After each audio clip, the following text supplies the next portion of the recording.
Imagine you're out for a nice dinner.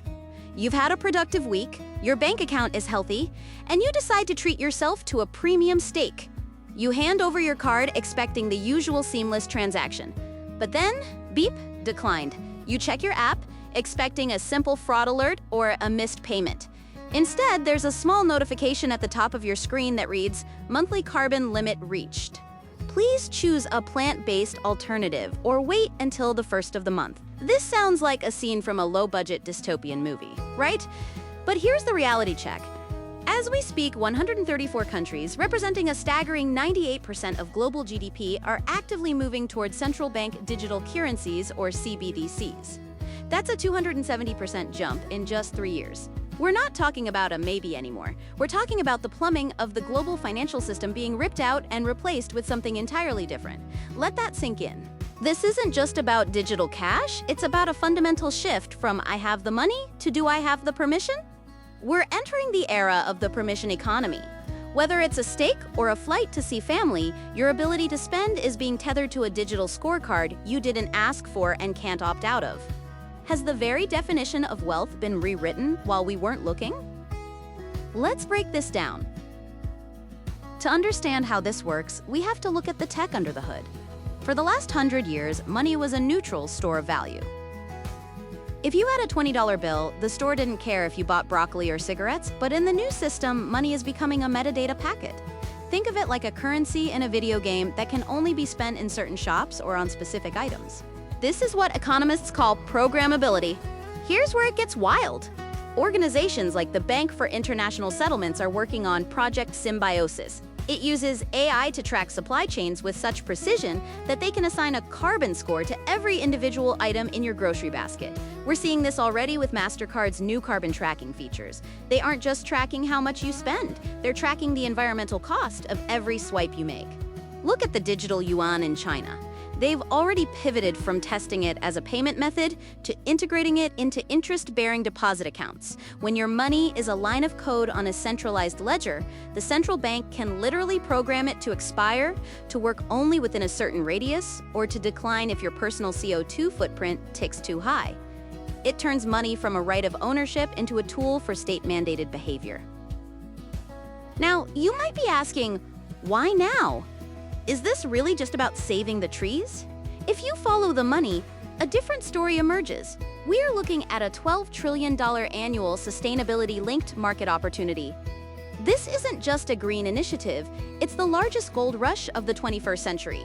The people standing to win aren't just environmentalists, they're the ESG rating agencies and carbon brokers who are becoming the new gods of value. Companies like MSCI and Sustainalytics have seen double-digit growth because they are the ones writing the algorithms that CBDCs will use to determine what is affordable. They decide the carbon multipliers. If they decide meat should be more expensive than synthetic protein, they don't need a tax law passed in Congress. They just adjust the code in the unified ledger.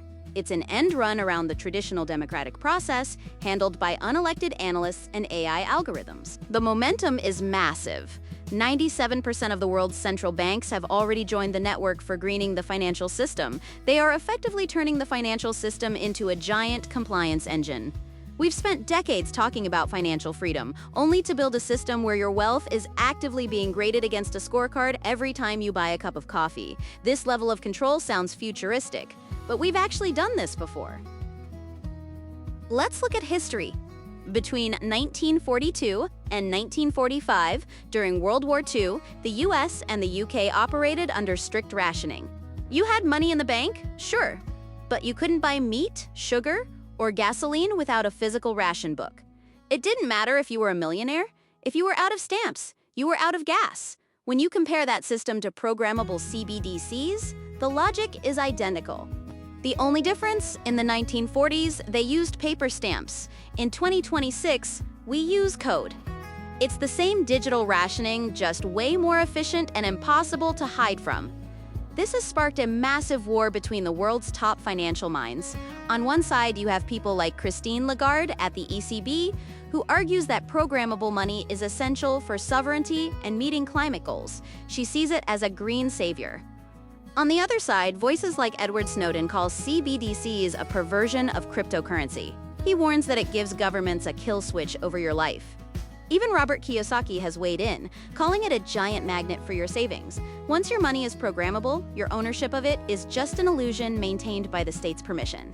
In a world of programmable limits, how do you actually protect your family's future?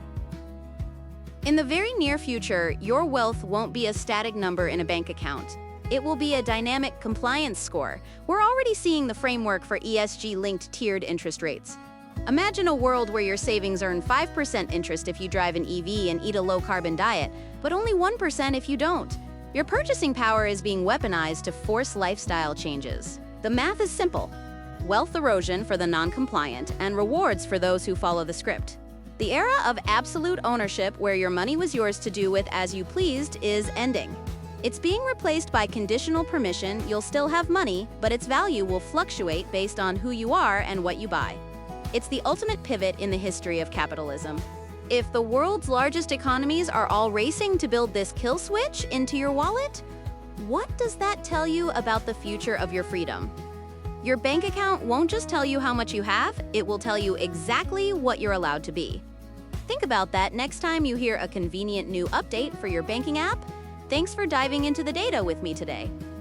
I'll see you in the next one.